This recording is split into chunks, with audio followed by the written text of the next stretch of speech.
You're listening to the Online Marketing Made Easy podcast, episode number 235. Welcome to the Online Marketing Made Easy podcast. Business advice so easy, you'll feel like you're cheating. And now your host, Amy Porterfield.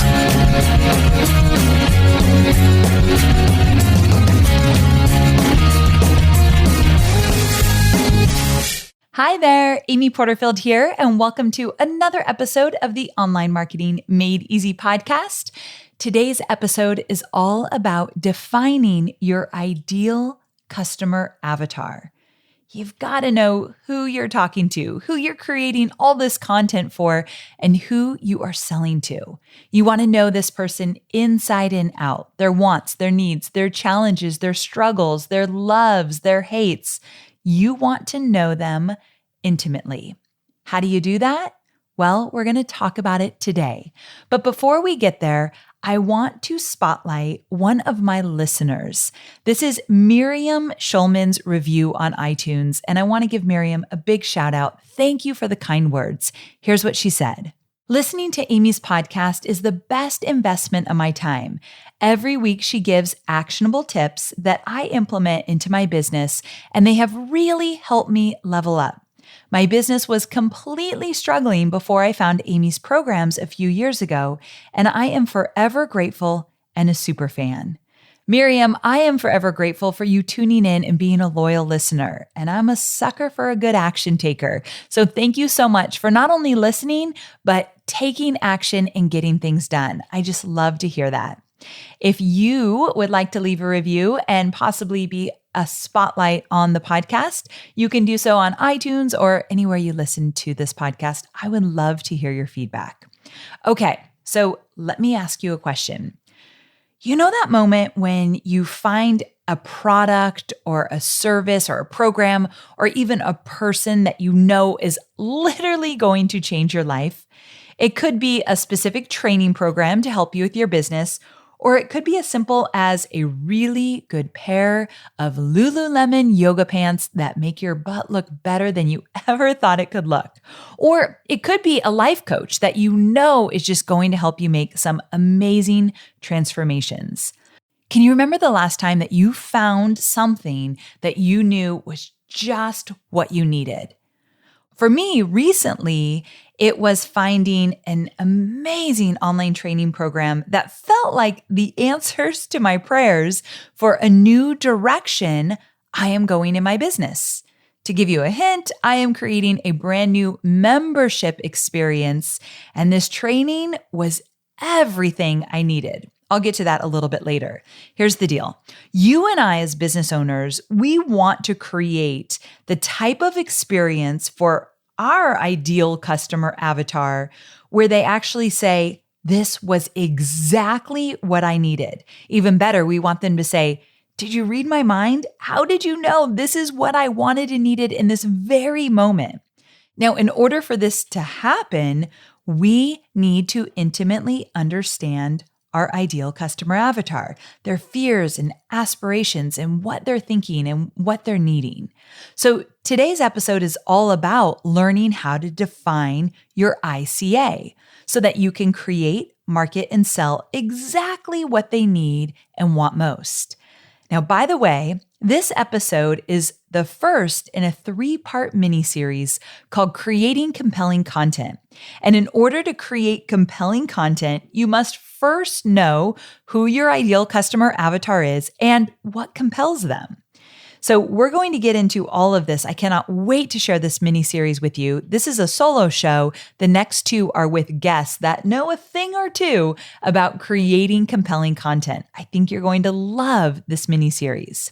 Before we dive in, this episode is sponsored by my free masterclass, The Ultimate List Building Catch-Up Plan.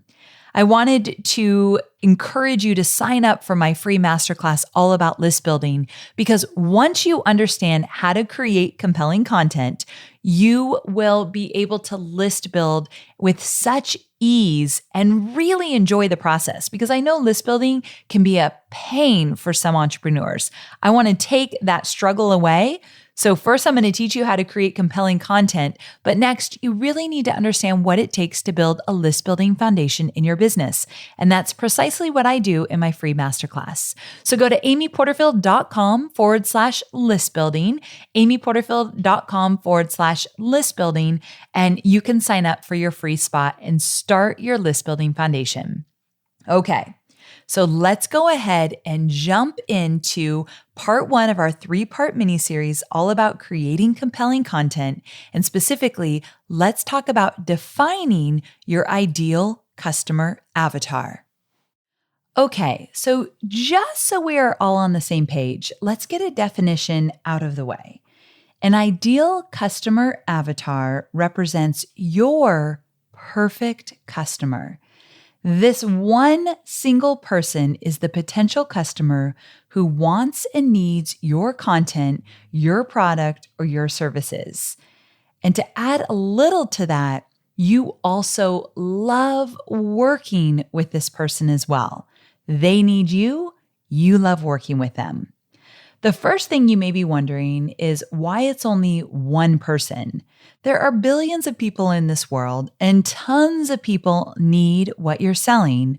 So why would you only focus your efforts on creating for just one person?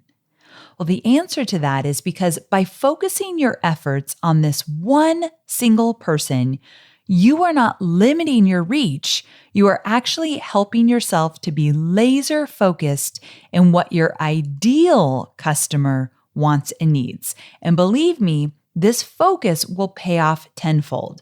So don't be afraid to narrow it down to just one person. You will attract a lot of people who fall under the umbrella of just your one person, but don't worry about it. We're going to focus in on deciding who this one person is that you would love to serve.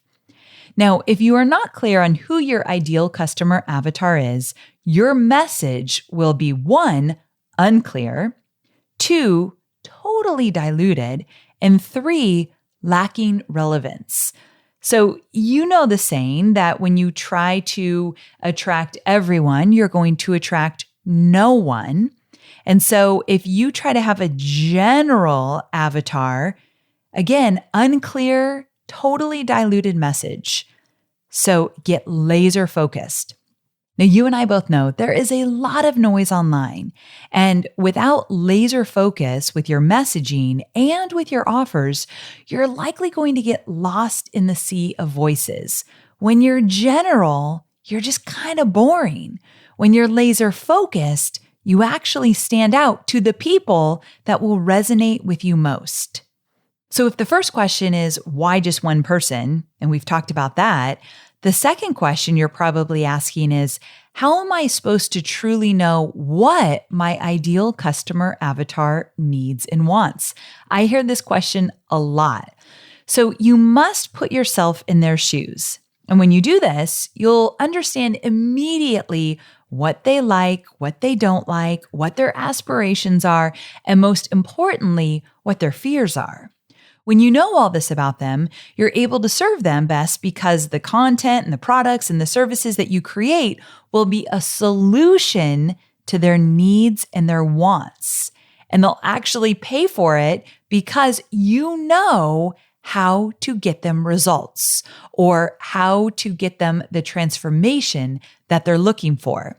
So actually putting yourself in their shoes is exactly what you want to do in order to understand them more. But naturally, the third question might be, how the heck do I put myself in their shoes? Well, it's actually simpler than you think, but it can take some time. What you do is you connect with them, but most importantly, you listen to them. So connection and listening. Sometimes easier said than done, so I want to give you some specifics so you can take action. I've created a worksheet for you to go through an exercise where I'll take you through a bunch of questions that will help you to define and intimately understand your ideal customer avatar. So you can grab it at amyporterfield.com/235. amyporterfield.com/235. So let's just talk about how you're going to define this one single person and how you're going to connect directly with them. So first, you're going to write a detailed description of your ideal customer avatar. You all know that I'm a huge fan and friend of Marie Forleo.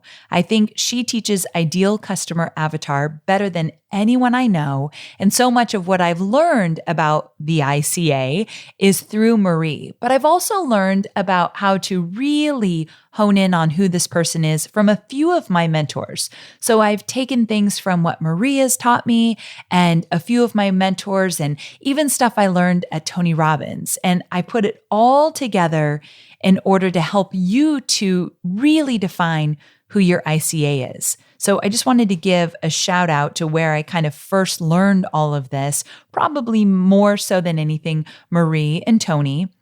And from there, I also made it my own. So I've done so much work around my ICA. And so some of the things I've learned along the way and some of the things I've created for myself to really hone in on who the ICA is for my business, I wanted to give you those tips and strategies as well. So the worksheet that you're going to download is really curated from all of those different places and different experiences that I've had with developing my own ICA.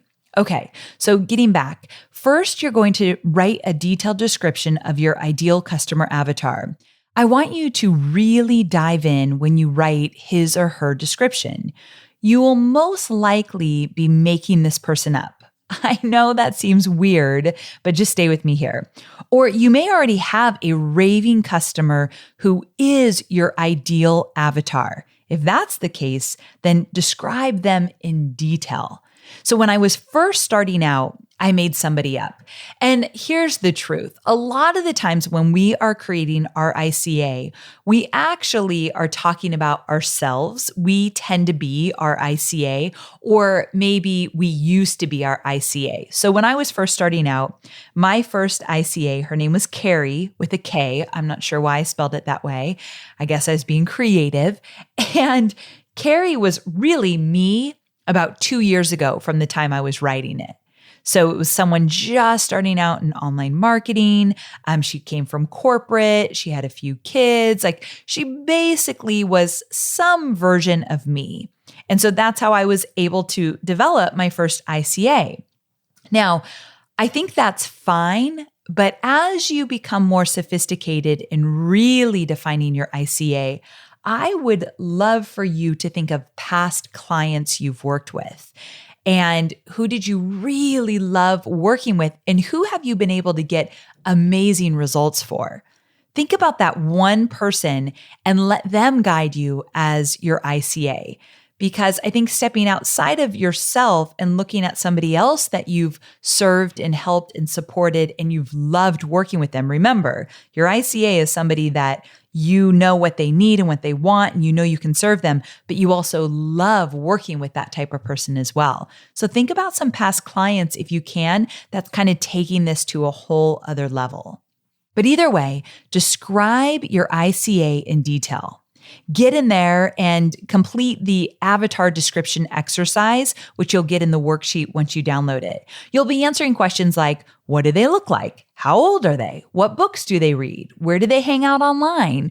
Who inspires them? What blogs do they read? What podcasts do they listen to? And most importantly, what are their biggest pain points and frustrations? When I first learned this from Marie, she said, what keeps them up at night?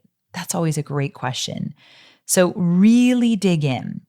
Now, if you don't already have a raving fan base that you can talk to and survey and really understand, by listening to them and engaging with them, you can also do a little investigative work online. So you can go into Facebook groups, online forums, in the comments section of other people's blogs. So if you go to, let's say, one of your competitors that you know is attracting your ideal customer avatar, like there are some people out there that do similar work to what I do, and they're attracting my ICA. So I could go to one of their blog posts and look at the comments and see what people are talking about, see what kind of questions they are asking, what kind of struggles are they sharing in the comments or in other people's Facebook groups. So you can do that kind of investigative work.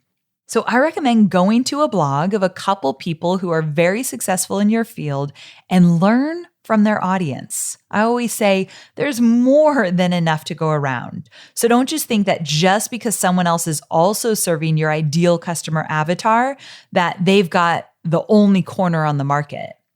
You be you. You do your thing, but you can always learn from other people that are doing what you're doing or what you want to do. Eventually, you're going to do it in your own way, and your ideal customer avatar will gravitate to you, and their ICA will gravitate toward them. I say that other people might have my ICA, but there's always a few little quirks and little distinctions that make my ICA unique and actually want to work with me because I offer exactly what they need. See how that works? So do your investigative work, but know you will find your ICA and they will find you. Okay, so next, I want you to do 7 to 10 validation calls. Now, when I say a call, this is you jumping on Zoom or Skype, or better yet, do an in-person meeting if you can. Now, the reason why you're not just doing a telephone call is that I want you to see the person that you're talking to. There's so much more than just the audio cues. There's visual cues with your ideal customer avatar that you will totally miss if you're not on video when you talk to them, or better yet, in person.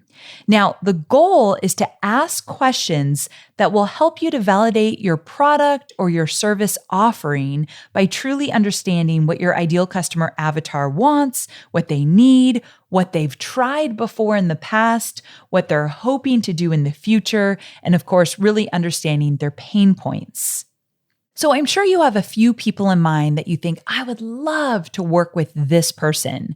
Or maybe you're just thinking that maybe your neighbor or somebody in a networking group could be your ideal customer avatar. You're not sure, but you're thinking, you know what? They might be perfect for what I'm creating. Then meet with them. It's okay if they don't turn out to be your ICA. You're going to learn so much from the conversation that the next person you choose to do a call with, they're going to be closer to your ICA until you nail it. So you're going to be asking very directed questions on these video calls or in-person meetings.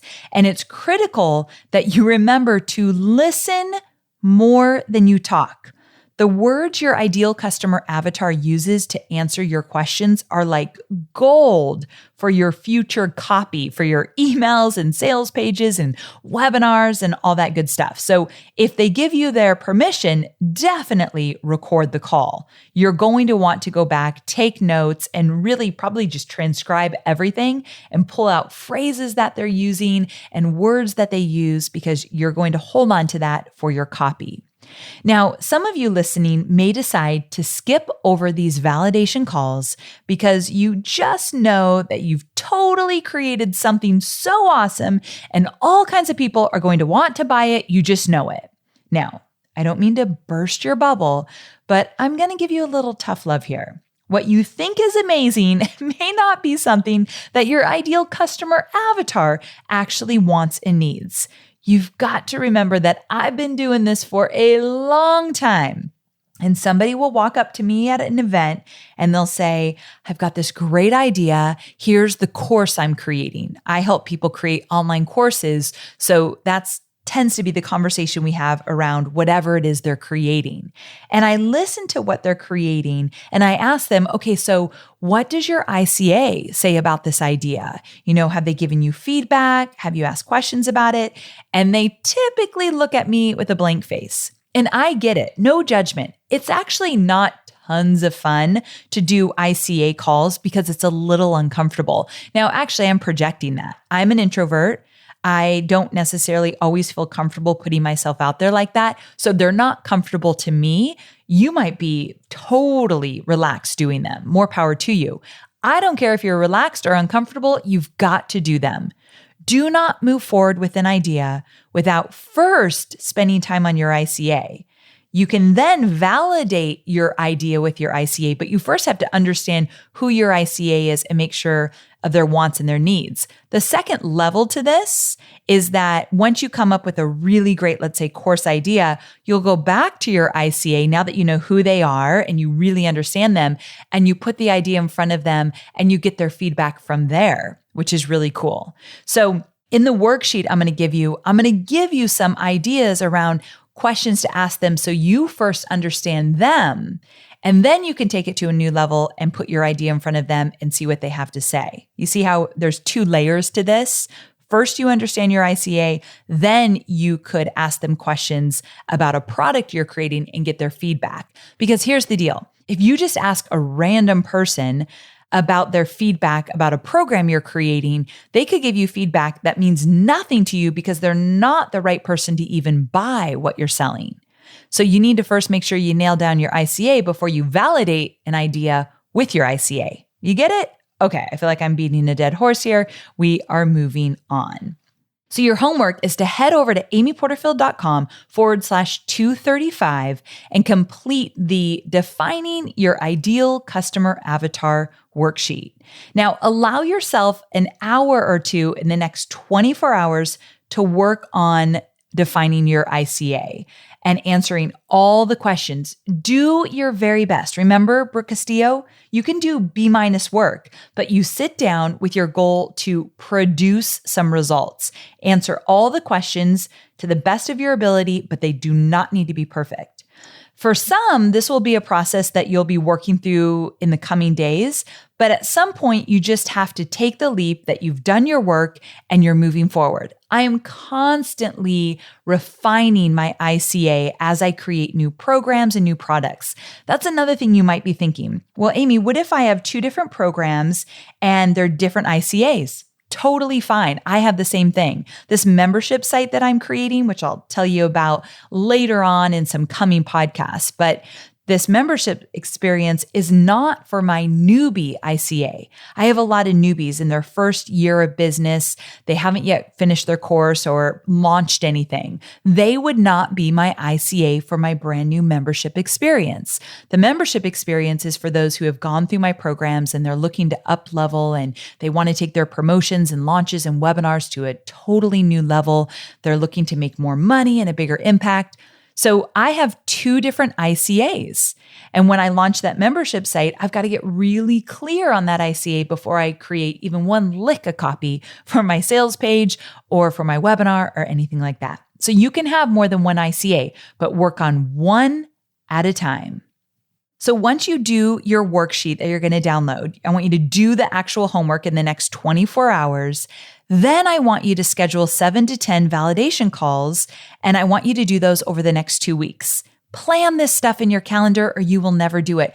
Please, please, please don't skip this step. This is a crucial marketing step. It's part of your marketing foundation that most people will skip over. Don't be that type of entrepreneur. You will struggle for it down the road. So I want you to do 7 to 10 validation calls, and I want you to plan them out and put them in your calendar and get them done in the next 2 weeks. These calls don't need to be longer than 15, 20 minutes each. And believe me, you're going to be so glad you did them. The worksheet will guide you with the type of questions to first really understand who your ICA is. And then we've added some extra questions to go back to your ICA later when you really have developed your idea based on the needs and wants of your ICA. Once you've developed, let's say, a course idea, you can go back to them and ask some questions around validating an idea. 2 levels. Remember, first you're going to understand your ICA, then you can go back to them with a survey or a call or just questions on social media to see what your ICA has to say about your idea for a product, course, service, whatever it is you're creating. So we'll have that all in the worksheet. amyporterfield.com/235. Now, I absolutely love seeing you all take action. So if you want to be so brave and take a snapshot of your finished worksheet and post it on Instagram and tag me or put it in my DMs on Instagram, I kind of will eat that up. I want to see your finished work. So I'm at Amy Porterfield on Instagram. You can DM me or just post about it and tag me. I want to know. Okay, I'm telling you, once you have clearly defined your avatar, creating content for your blog, podcast, or video show is so much easier, and it's actually enjoyable. So when I sit down to create, I know who my ICA is. I can picture her in my mind, and I really act as though I'm just talking to her. I'm talking to her in videos. I'm talking to this one ICA right this minute, and I'm definitely writing for her in all of my emails. It just flows because I know who she is. And one more thing. Remember that none of this is completely set in stone. My ideal customer avatar has changed a lot over the last few years. I've grown as a better marketer, as a better content creator. And so with that, I can really understand where I'm going with my business, and that will tweak your ICA just a bit. Like as I develop my membership program, that's going to define a whole new ICA. So you can have more than one and you can tweak and refine as you go along. So don't take it all too seriously. It's more important that you get it done and do the exercises in the calls than being totally right about all of this. So just remember that, just get it done. So there you have it. I cannot wait to hear about how you feel once you've defined your ideal customer avatar. It's a game changer in your business for sure. Okay, so coming up next week, we are continuing with our Creating Compelling Content mini-series. And next week, we've got Donald Miller of StoryBrand on the show. Oh my gosh, I'm so excited about this. So Donald will share his 7-part framework to creating powerful messaging that will bring your ideal customer avatar through a special customer's journey using story. And you know how powerful stories are in all of your marketing, right? Well, Donald's going to bring it to life for us. So I cannot wait. Same time, same place, meet me here, and we will continue our mini series. Now, before I let you go, also have you subscribed to the podcast? We're starting to do more and more bonuses that we don't announce always on social media. So in order for you to never miss an episode, especially the secret bonus ones, make sure you subscribe on iTunes or wherever you listen to this podcast. Okay, guys, meet me here, same time, same place next week to continue our content mini series. See you soon.